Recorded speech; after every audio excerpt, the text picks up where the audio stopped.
लड़कों से पंगा लिया है।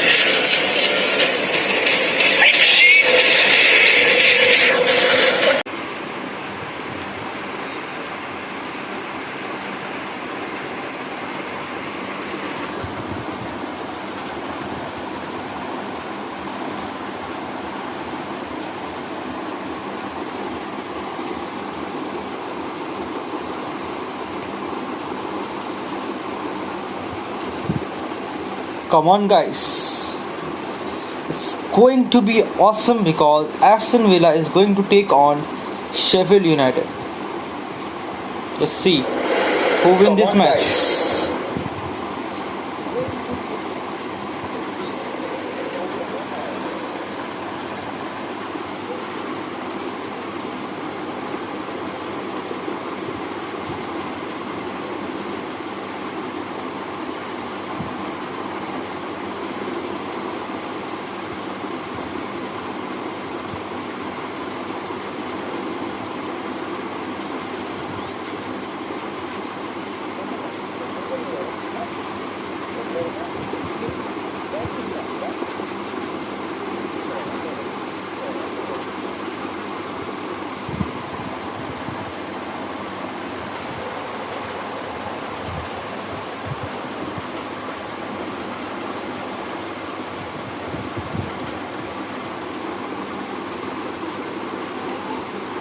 हाँ नहीं अच्छा तुमको फैक्स क्लास है चलो बंद कर दी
People start asking questions. Have they been found out? You know, do they suss our system out with the wing backs tucking inside and the centre halves overlapping?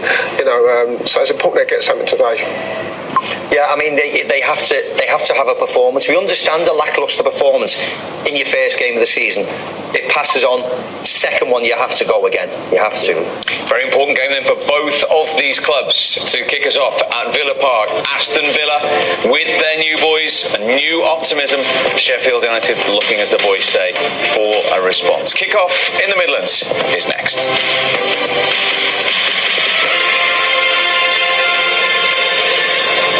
Taiwan Excellence empowers innovation in everyone's life, every moment, every day. Taiwan Excellence, everyday excellence. Nargis मुझे वापस घर आना है समीर। नरगिस मेरी baby को ढूंढने में मेरी मदद कर दी। पापा बेतबी से तुम्हारा इंतजार कर रहे हैं।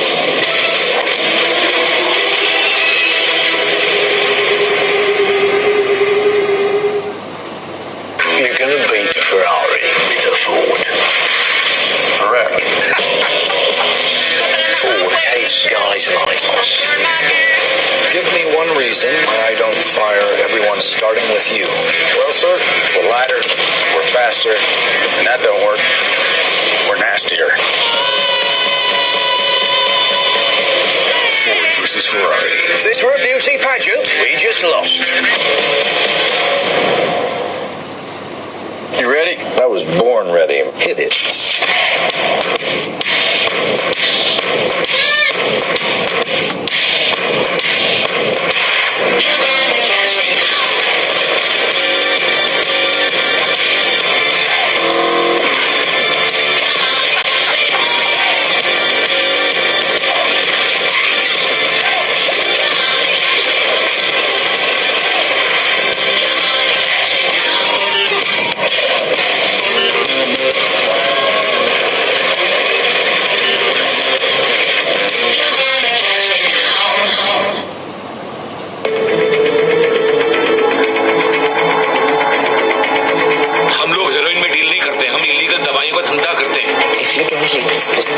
I'll divorce you. They're actually running an international drug racket. वो आप तो तीनों बच्चों आंसू को उठाकर ले जाएंगे। मैं अपनी फैमिली को बचाने के लिए कुछ भी कर सकती हूँ। Hotstar Specials presents Arya.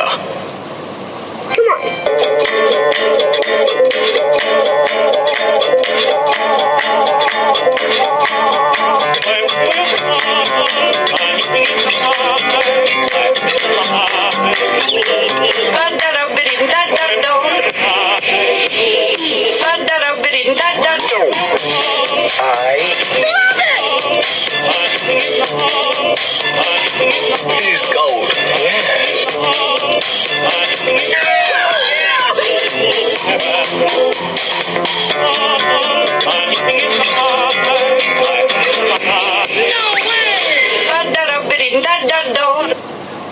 आपके बाजू पे शिवजी का टैटू है? कहाँ था उन्होंने? कैलाश जा रही है तो मेरे पति को भी साथ ले जाना। उनका बस चले तो अपने पूरे बदन पे शिवजी का नाम गुदवा ले।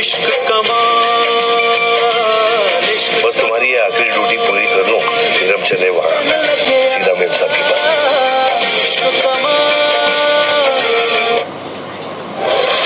Disney Plus invites you to believe in the extraordinary. Time to suit up.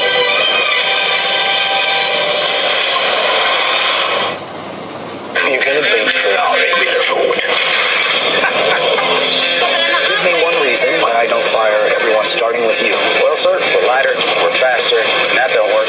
We're nastier. Ford versus Ferrari.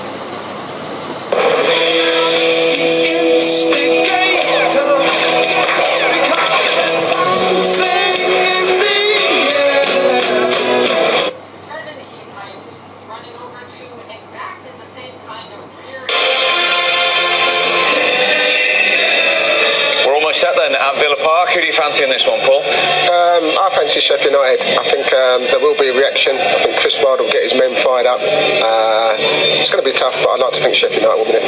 Maka? I'm going to go for Aston Villa home win. First game, I want to see a really good tempo and see if these new signings that Dean Smith's relying on, if they'll come good. 39 goals so far this weekend. Let's see what this one provides with Andy and Peter. So Aston Villa are still here. They remain by the thread in their famous claret and blue shirts, a Premier League club. And this grand old stadium opens up again to showcase still the very best of our domestic game. And a stage like this deserves the very best. Wonderful club, whatever station it has found itself in last year.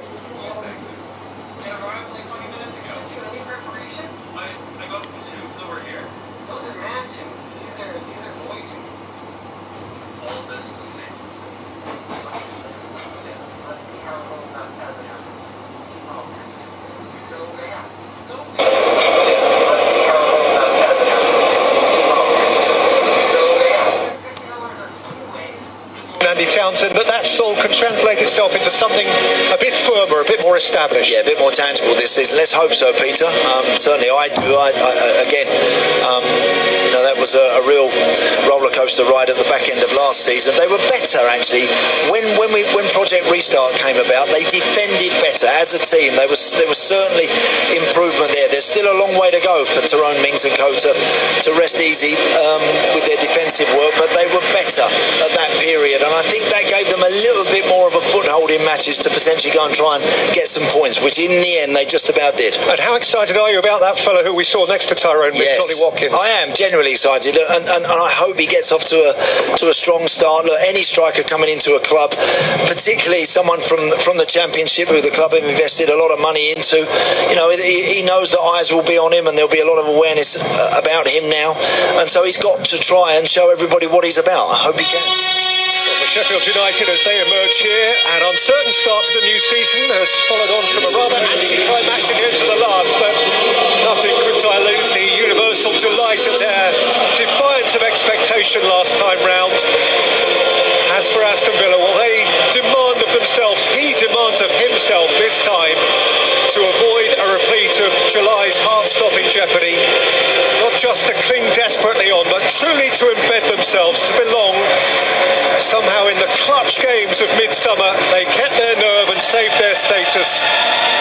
They did peek over the precipice. Never again, they hope, will they have to tiptoe quite so close to the edge. A lot of empathy between the bosses. Teams of similar status and grandeur in historical terms, and each, of course, a supporter of the club he leads. There's something really rather pleasing about that. And, of course, fortune plays a part in sport. Last time these two lined up here on restart day in June, Hawkeye was momentarily blinded and Villa picked up a point by which they stayed up. Very true, Pete. Very true. Well, Dean Smith has never ever won a managerial duel against Chris Wilder. Tonight, he affords an Aston Villa debut to Arsenal's FA Cup final keeper, Emi Martinez. There's a debut also at right back for Matty Cash, new from Nottingham Forest. It's the same defence deployed in a friendly here against Manchester United last Saturday. Douglas Luiz started every single game post-lockdown as Villa chiselled their way towards safety. Jack Grealish, of course, scored the goal that did keep them up, and he has since signed a new 5-year contract here. In fact, it is the midfield five that started on survival day at West Ham. And having scored the goals that very nearly brought Brentford up, Ollie Watkins, who scored in the League Cup midweek, leads a Premier League line for the very first time. Amongst the substitutes, Keenan Davis scored the match clincher in the League Cup at Burton on Tuesday. Aaron Ramsdale was in a Bournemouth team which did a double over Villa last season but still went down beneath them. Despite two early concessions against Wolves a week ago, it is the same trusty back three as it always seems to be: Basham, Egan, O'Connell. One change though in midfield since last week. Sander Berger played the full 90 of their League Cup tie at Burnley on Thursday, and he is preferred to Ollie Norwood here. And all change up top, David McGoldrick got a goal midweek and is partnered by Oliver Burke, who plays his first league game in these colours, so that Ollie McBurney and Billy Sharp slip down onto the bench.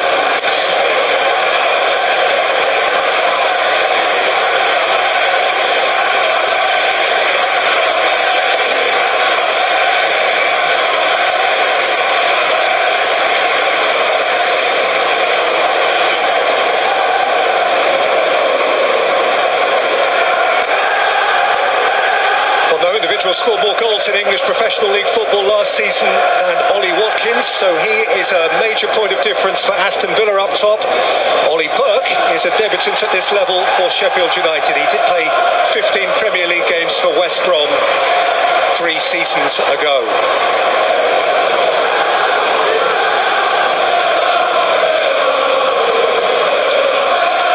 Ahead of this fixture on this ground that Premier League footballers first took a knee back in June. Black Lives Matter.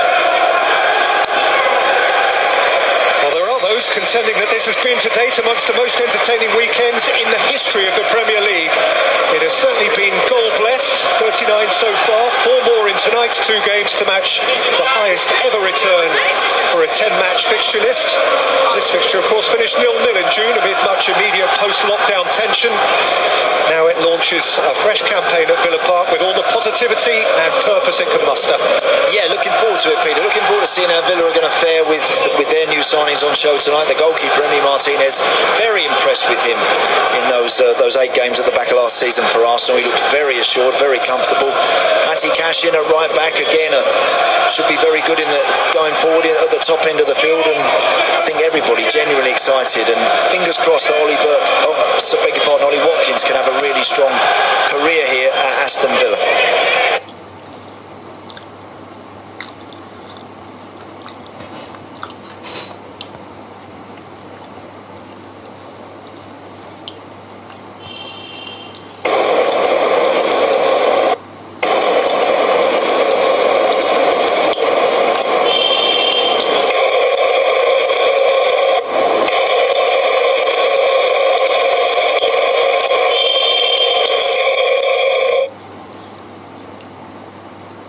At the end of last season, they were all but in the Premier League with not the Premier League, but certainly the playoffs with a month of the Championship season to spare, and somehow they lost week on week on week and let it get away, regardless of which his personal form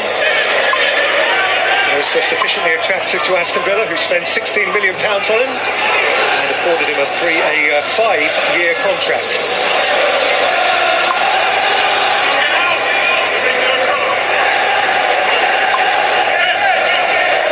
Stevens with the throw. McGoldrick, change up top for Sheffield United today. Target gathered in by Watkins. That's a tidy touch. Here comes Cash again. Trezeguet wide of him. He's always the most conservative of Villa's midfield players. Target with Grealish wide of him. Bullock across to Meat. Lovely exchange with Target. Grealish denied a shot by Berger. Cash. Trezeguet. In by Luis. Flicked over his own crossbar. Dashing back by Chris Basham. Yeah, had to. Important touch that, Peter. It certainly was. There was a couple of deflections there along the way, and quite easily you can catch that wrong and it can end up in the back of the net. Bright start from the home team. Good start from Aston Villa, mercifully free of the suffocating tension that surrounded them over the last half dozen games of last season. Remember, they went the last 4 unbeaten, 8 points from the last 12, just got them above the line. Haram's corner, Mings rose for it and nicked it wide. Yeah, I was at Bramall Lane for Sheffield United's opener against Wolves, and the game was effectively out of their hands really after just 6 minutes. Ramsdale levers it forward on the pitch looking for the goal drink, manages to... Looking at Dean Smith there. This concert, Tyrone Mings can be played backwards. To the Villa keeper, Martinez. I'll forgive you, Martinez. Still like you, lad. Matty Cash. On the wing, a lot of punches all over. We had boxing UFC. I know, and don't think this weekend can be any... On the wing, a lot of punches all over. We had boxing UFC. I know, and don't think this weekend can be any Goldrick in midfield trips over. There'll probably be about 10-15 streams. No, probably about 10 to 12 streams this weekend. Plus all the ones that we've got this week, which probably equates to about 20 streams between now and Sunday. Easier ways, what's going on, bro? 30k soon. Baby. We need people to subscribe. What we need. Let's go for 20.5 first. Go up in 500, see where we end up at. Free kick for Sheffield United on the right. Costa is a beast, he certainly is, yeah. Easier ways of going on. If Leeds can fix the defence, it'll be a threat. Yes, to be whipped into the box here, good header away. By Aston Villa, out of play for throw-in on that far side. किस बात के? भाई ball को नहीं पकड़ सकता था वो. भाई बॉल उसको. Not to mention that. Luck was around him as well, but see what Lundstrom can do.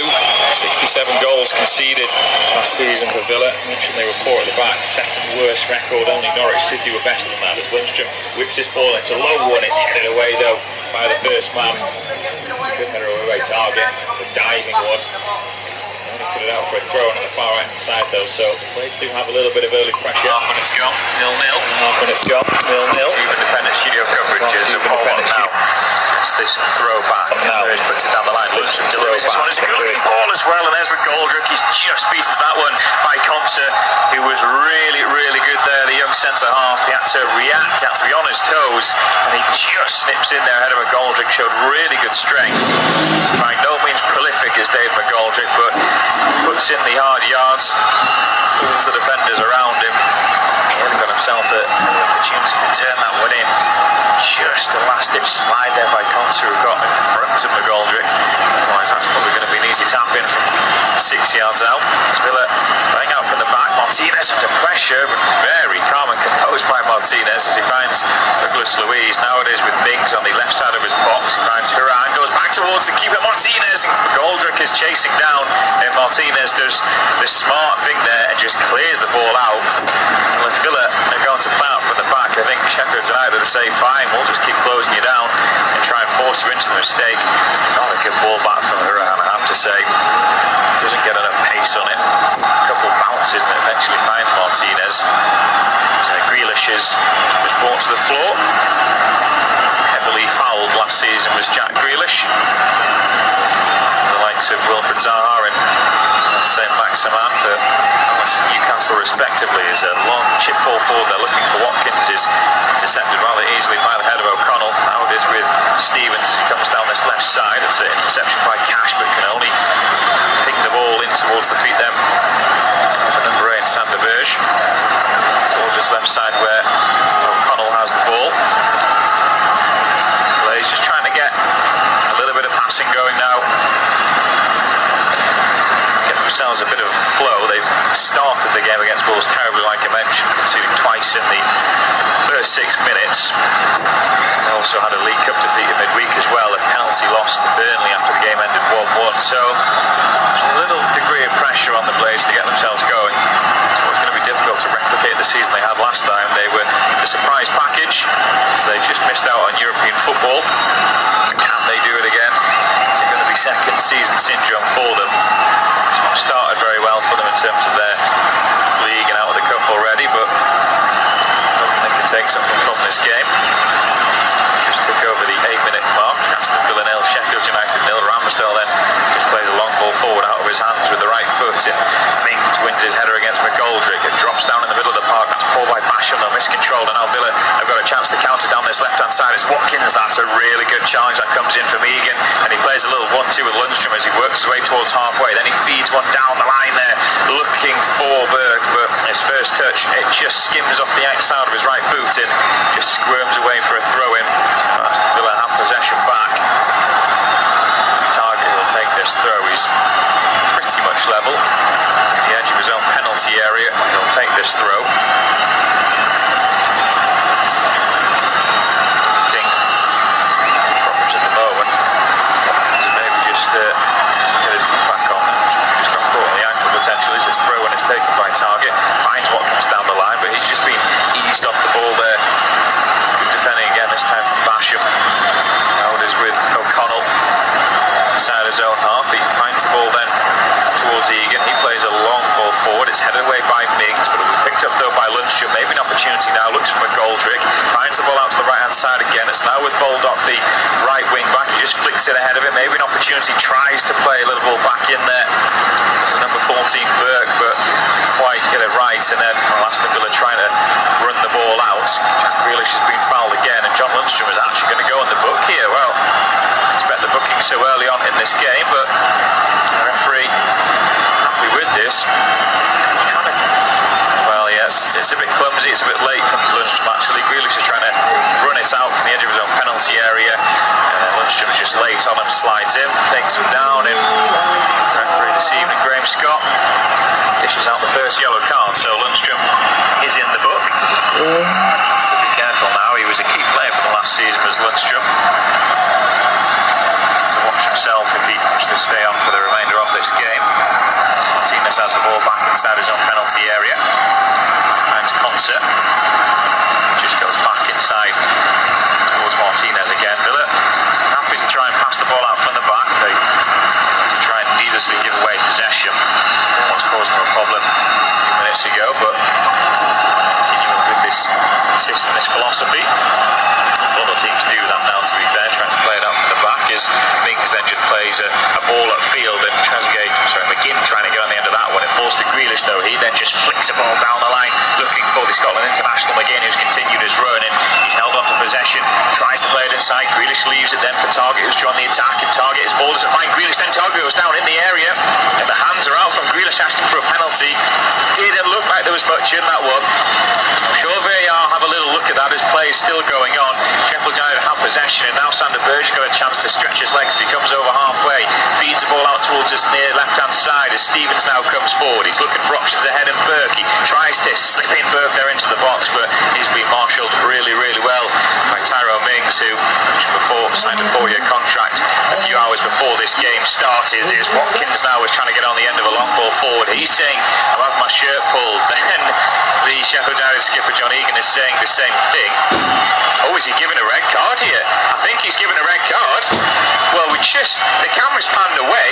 John Egan was stressing to the referee that I wasn't doing anything, and I saw a red card then just suddenly go into the back pocket of the referee, Graham Scott.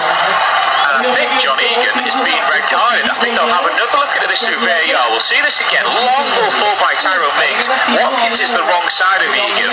There's a little pull of the shirt from the blade skipper. There's a little bit of a pull from Watkins as well. It's 6 and 2 threes on that one, really. I suppose Egan is... He's the one that's made the initial contact, and there's no real desire to get the ball. The referee pulls out the red card, and if it's not overturned, then John Egan's going off here, and Sheffield United are going to be down to 10 men. Well, got a stoppage in play while VAR having a look at this one. They're saying, is it denial of a goal-scoring opportunity? Is Ramsdale going to get there if Watkins isn't having his shirt pulled? It's clumsy, it's silly, I have to say, from John Egan. You look at it over a few times now with the VAR on the screen.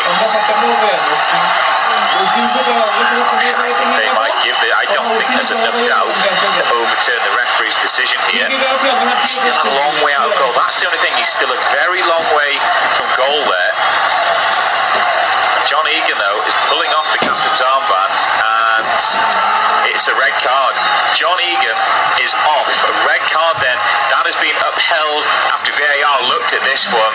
And wow, do things keep getting harder for Sheffield United. They are down to 10 men, 13 minutes into this game, and it's a chance for Aston Villa from a free kick from deep. Well, there's already been drama then at Villa Park. It's still Aston Villa 0, Sheffield United 0, but the Blades, who are actually well in this game, are down to 10 men, and it's John Egan, their captain, who has been sent off. Now, there was a penalty appeal at the start of this move for Villa when Targa went down. Nothing was given. Play stayed on, and then there's just a long ball played downfield, actually. And then it's Ollie Watkins who's got the wrong side of Egan, who's pulling out his shirt. The referee or the linesman flags. The referee then pulls out the red card. They have a look at this through VAR, and they upheld the decision from the referee, Graham Scott. So it's a straight red card for Egan. Sheffield United down to 10 men. It's still 0-0. Well, what do you do now if you are Chris Wilder? Could just go to a straight back four now with Sheffield United and not really have to make a change. I'd like to play that system, but it'd be interesting to see what they do. For the moment, or time being, it does look like they have gone to a back four. John Egan, well, disappointed with his challenge. It's a bit of argy-bargy, really. It's just the fact that Watkins has got the wrong side of him, and then it's forced Egan to have a little grab at his shirt. I think the referee and the linesman have seen that, and they've thought, well, I'm trying to deny him getting to the ball. You're not really interested in getting to the ball. I have to say, it still would have been a lot of work for Watkins to score that goal. Ramsdale was charging out. To say it was still away from the goal. A lot of work.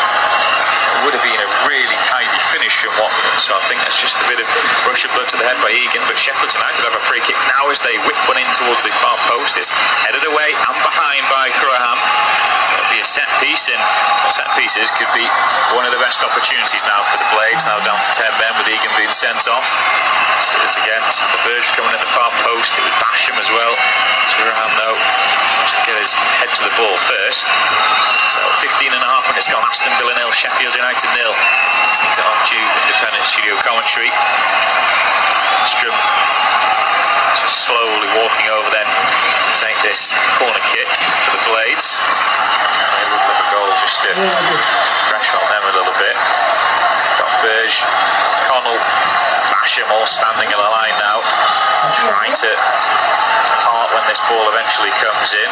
As it does now, right-footed in-swinging delivery. Martinez came out, but Mings was there first ahead of him. Bollock then just helps it back into the penalty area. Martinez is coming out again.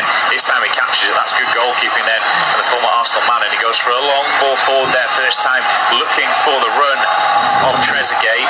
It's allowed to bounce though, and Baldock, that's poor from him. Looks like he fouls Trezeguet. It looked as if Baldock done a really good job there. There's a long ball downfield. It's allowed to bounce. Trezeguet's nowhere near it really, and Baldock looks like he has it covered. He then just labours in possession, allows Trezeguet just to nip in and win the ball back from him, and then Baldock just sticks out his leg there. He captures Trezeguet actually, his left foot goes out with the stud showing a little. There's catch Trezeguet, he was back on his feet now. There will be a free kick to Aston Villa. I'm sure if George Mullins got away without being cautioned, I think he may have, which is a little bit fortunate from him. Graham standing over this free kick on the left-hand side. So they've got 4 in the penalty area, Villa. 2 just lurking on the edge. It comes in left-footed, flat delivery. Ooh, that one's...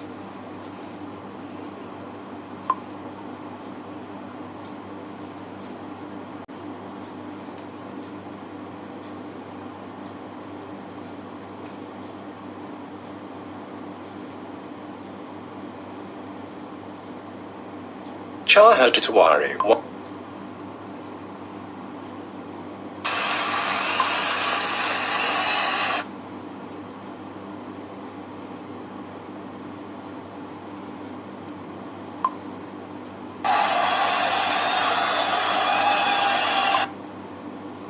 Grealish after just finding the head of Fleck, then Fleck fouls Grealish there. Wasn't much on that one, but then Fleck fouls Grealish there. Wasn't much on that one, but had to make Grealish go down there, I have to say. Fleck just kind of puts the arm across Grealish, doesn't pull the shirt or anything like that, but Grealish runs into it and gets the free kick, and it's another chance then from a set piece. You've got Trezeguet at the far post, who was unmarked at the moment. If Rahan has spotted him or not. Mings is a likely target in there.